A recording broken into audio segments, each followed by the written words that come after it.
Welcome to another edition of Discovery Road with James Nelson and Marita Gallo.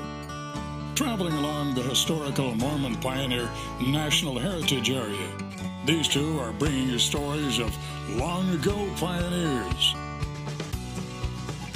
modern-day artists, characters, hello, Discovery Road, storytellers, and surprises. That's the gossip. You're killing me, Ed. They're traveling the historic corridor, visiting towns and places of interest. Hello.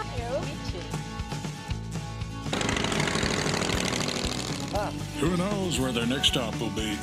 But one thing is for certain, you can count on a journey filled with a carload of discoveries.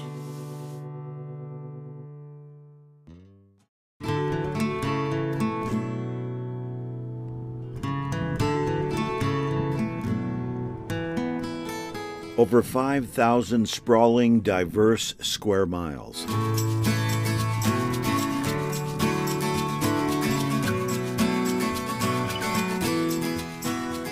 Bryce Canyon, Grand Staircase Escalante National Monument, Capitol Reef National Park, and Canyonlands National Park.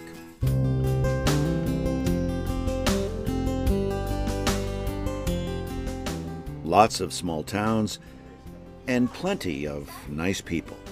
All part of this place, Garfield County. You notice it right away here in Panguitch, Utah. This small, quiet town has something very special to tell the world. It's right there on nearly every street corner. Hand-stitched, colorful patchwork, bedspreads, comforters, heartwarming clues of a story about a quilt walk. And in the town's park, a monument reminding everyone how important the story is. I think the important thing to remember is that the first settlement here in 1864, the crops didn't develop too well, and that first winter, the community was in danger of starving. The burden of acquiring food now lay heavily on the shoulders of the 7 men bound for Parowan. The snow was getting pretty deep, and finally got to where they had to abandon their cart in the rocks and walk. They took their quilts with them. Feelings of exhaustion came quickly as the men overexerted themselves while their legs sunk deep in the snow, fighting what seemed to be a losing battle. Under these conditions, it was apparent that the journey would be impossible, and it was at this point that they were about to give up. They had a prayer circle, and they put the quilts down on the snow and knelt and had this prayer, and they noticed that kneeling on the quilts, they didn't sink in the snow. So they said, that's our answer. This inspired an effort to continue their trek, walking on their blanket by painstakingly laying one blanket after another to create a quilted pathway across the mountain. I think we feel like that the trek to Parowan to get food to save that settlement that first year here would not have succeeded had they not discovered that they could stay on top of the snowdrifts with quilts.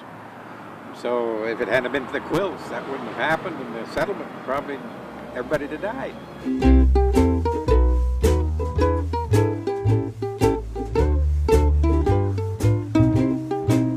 Right there on Main Street in Panguitch, Utah, you find the Cowboy Collectibles bronco-busting colorful wall mural. What an invitation. And on the inside, oh my, what a place to experience the Old West.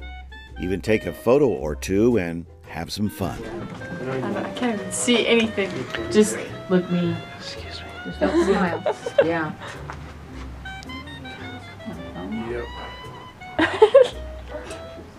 Yep. I'm sorry.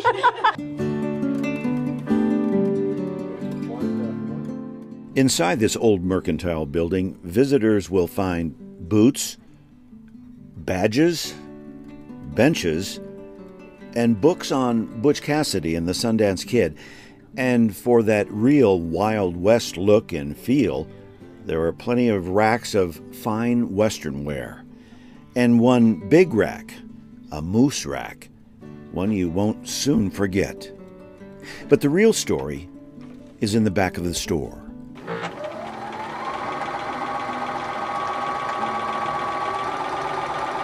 They love to watch me quilt. I quilt here at the shop between customers, and they love the history. They are intrigued by quilting. Here is the very first quilt I made. I took a class from a shop here on Main Street, and that was what started the addiction. And then the following quilt, I took a class here at the Panguitch Quilt Walk for this one here. This quilt here was made by my best friend, also here at the Panguitch Quilt Walk. This quilt here was a block exchange we did at the Quilt Walk. You make a block, then you put it in a basket, and your name gets drawn, and I made the quilt from all the different blocks that I won. This is a vintage quilt from the early 1900s, all hand-pieced and hand-stitched. This is another quilt that I made at the Cedar Chest Quilt Guild. And this last one here is called a Jelly Roll Race. This is my newest quilt here. How refreshing. In a store filled with so much, a real love for history. I love to quilt. It relaxes me. It brings back history to nowadays. It's something that I treasure.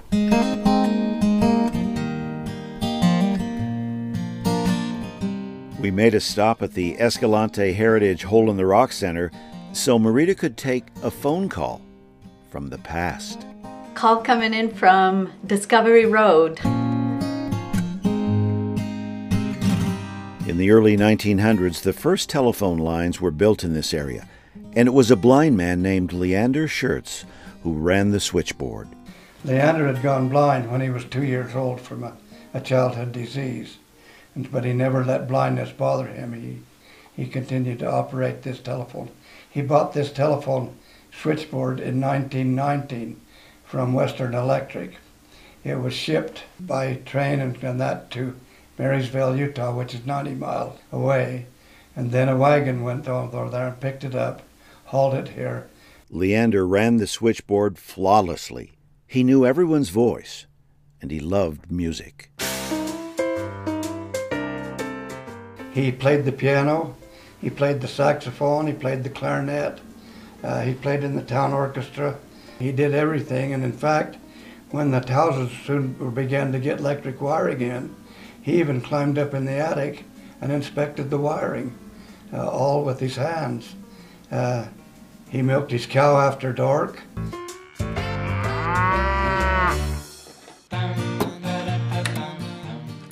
They talked into this one, listened with the headphone, and when somebody would call in, they'd say, "Leander, would you call my Aunt Nora?"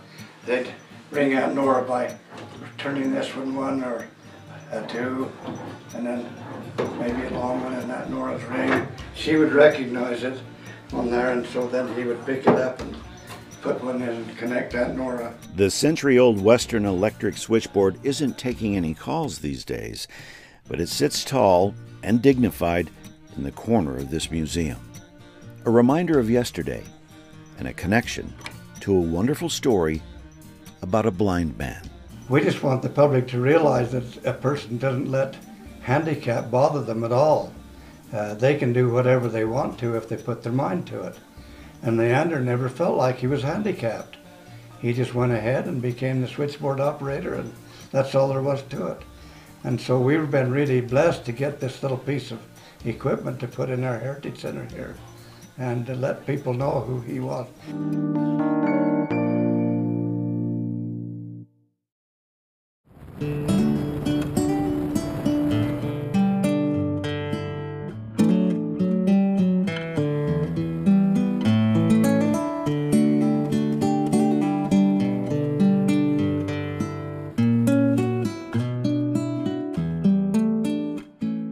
Highway 12, also known as a Journey Through Time Scenic Byway and as an All-American Road, is one of the most scenic roads in all of America. It's one road you better not miss.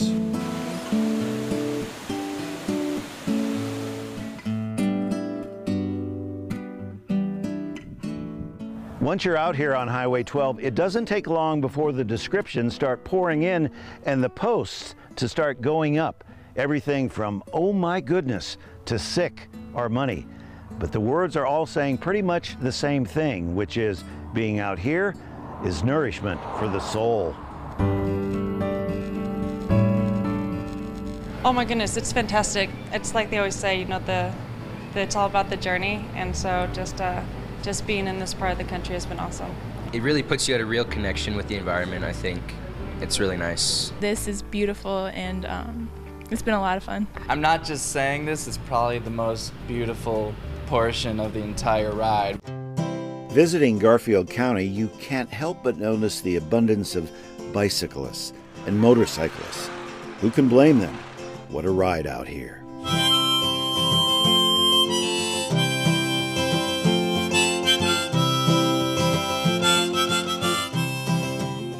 That brings us to this guy, the motorcycle man, artistic welder, maker of unusual tools, door greeter along Highway 12, the Desert Doctor. More and more people come out here and they have a problem, or they'll have a tire. Tires don't discriminate.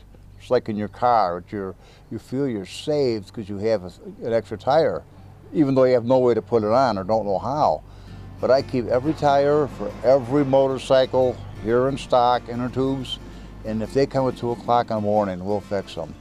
And when I change a tire, I put down where they're from, their country, which some of these countries I never heard of, and they go on the Wall of Fame. All these tires were changed here.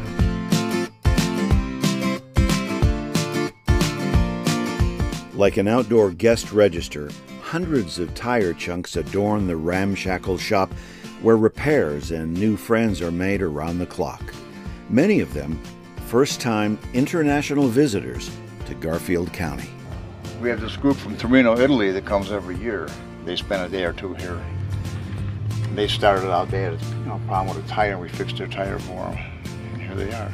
And did they speak English? No, they were little. What happened? They just got a flat tire? They had a tire 60 miles from here. We had to go pick them up. We had to go out and get them. On a motorcycle? Yeah, they were on a motorcycle. Oh, wow. They were on a Moto Guzzi, one of their own from their own country. Yes. Tires don't discriminate.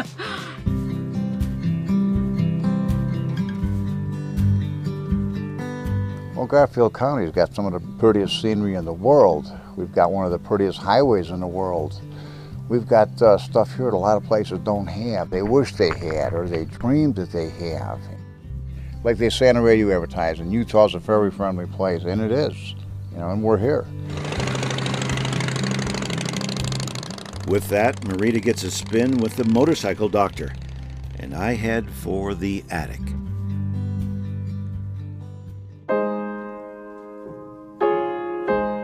Inside this community center, a small group has gathered to save history. One scrapbook, one faded, rumpled image, one proudly framed photograph at a time. We wanted to collect pictures and histories from the Escalante area, as we have seen a lot of the older people start to pass on, and we realized that the history, the ancestry knowledge is dying off. And we decided as a group of people here in town, different organizations, that we wanted to compile pictures and histories to preserve for generations to come. So it is Joseph Spencer. Yep, that proved the two big large pictures right there.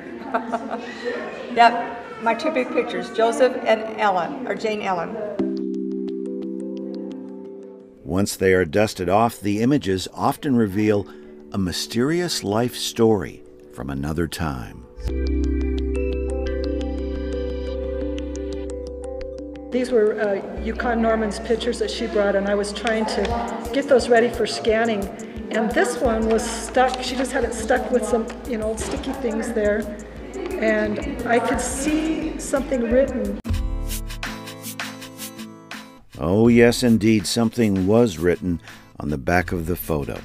It's a picture of Napoleon Bonaparte Roundy and his second wife, Louisa, and two of their children, taken in Snowflake, Arizona in 1884. The handwritten faded ink reveals a family story, one chapter that 100 years ago must have been a well-guarded announcement.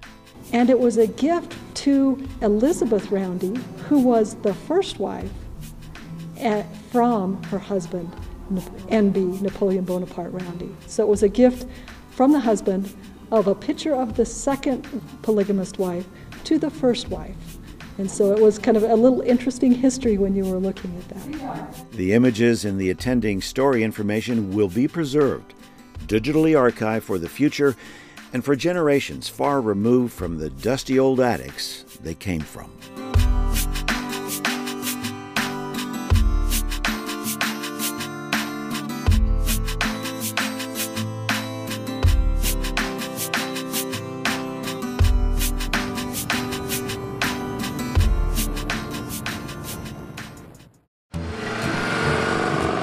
A scoop of ice cream, a movie, and a museum. Another discovery in Garfield County.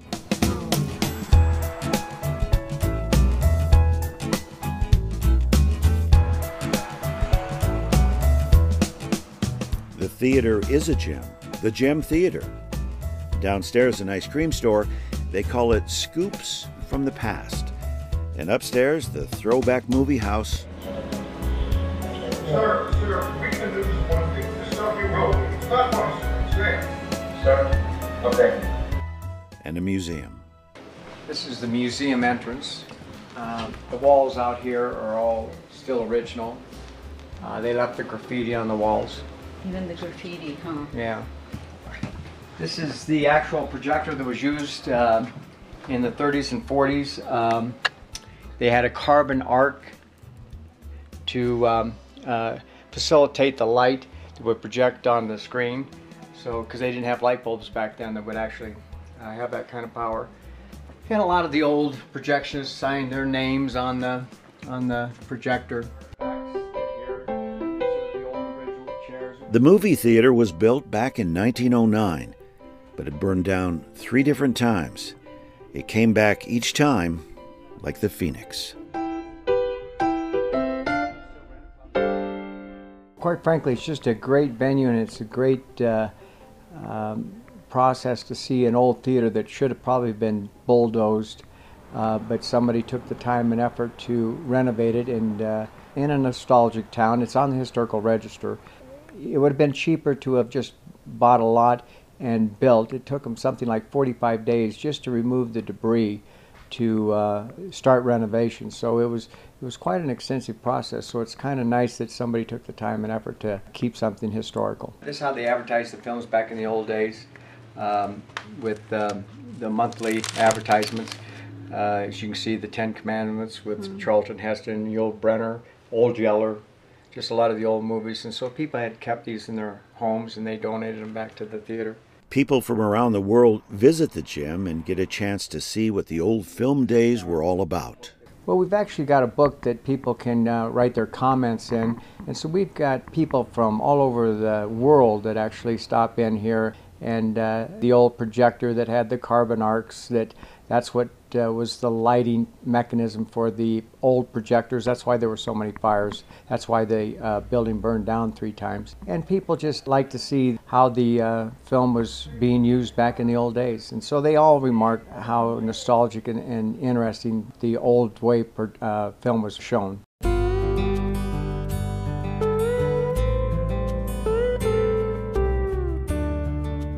Holding on to the past is never easy. And once you visit the Gem Theater, your road trip will have one treasure you won't let go of.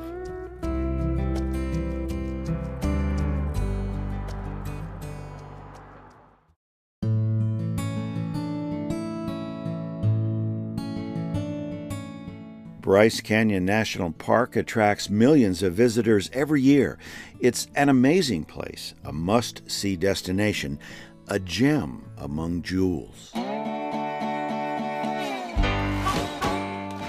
But 100 years ago, this place was untamed, unpaved, unsettled, and most people would be unhappy if it wasn't for the folks who brought us Ruby's Inn. I'm 4th generation. Ruby was my great-grandfather, and it's real neat to grow up around that, you know, to start working, you know, your chores growing up was washing dishes in the restaurant, feeding the critters and stuff. Bryce Canyon boasts a battery of towers and minarets to rival a far eastern capital. Ruby and Minnie Syrett had made the decision to settle near the rim of the breathtaking canyon.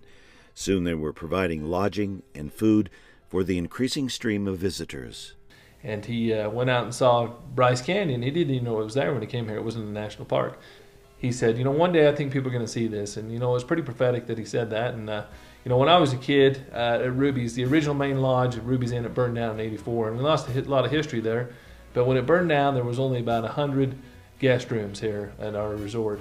And between 1984 and 2014, 30 years, we grew from that 100 rooms to today we have almost 700, 3 restaurants, horseback riding, ATV tours. You know, we have all the services that people would expect when they come into a national park. And it's just real neat, as I've said before, to be part of that legacy, to be part of a family business. They always say that family businesses, about 80% of them fail after the 3rd generation. We're on the 4th generation and going on the 5th generation. In this national park of surpassing beauty, thousands of visitors each year enjoy the delicate tracery and vivid coloring of Bryce Canyon, often called nature's cameo. Adventurous travelers could not get enough of what became Bryce Canyon National Park. The cowboys, the horses, the American West was part of that attraction then and now. It was a big part of the early discovery of Bryce Canyon. In fact, Ruby's favorite place was on the back of a horse, and we try to keep that alive. The rodeo, it captures quite an audience. The foreigners really like it because this is their first real taste of a rodeo. Some of them have seen it on TV, but they haven't actually seen it up close. So this gives them a chance to see it right up close. We offer several events, the bull riding, which is the crowd favorite. We also have horses, bucking horses, bareback horses, saddle bronc horses, and they really get a kick out of the kids' events. The rodeo in Bryce Canyon, an exciting ride, without question, real crowd pleasers.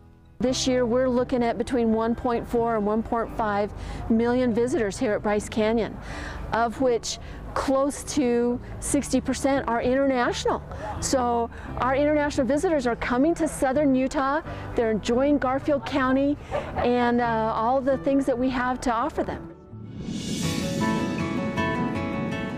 Before we hit the road, a salute and thank you to Ruby's Inn for helping clear the way to this American front porch.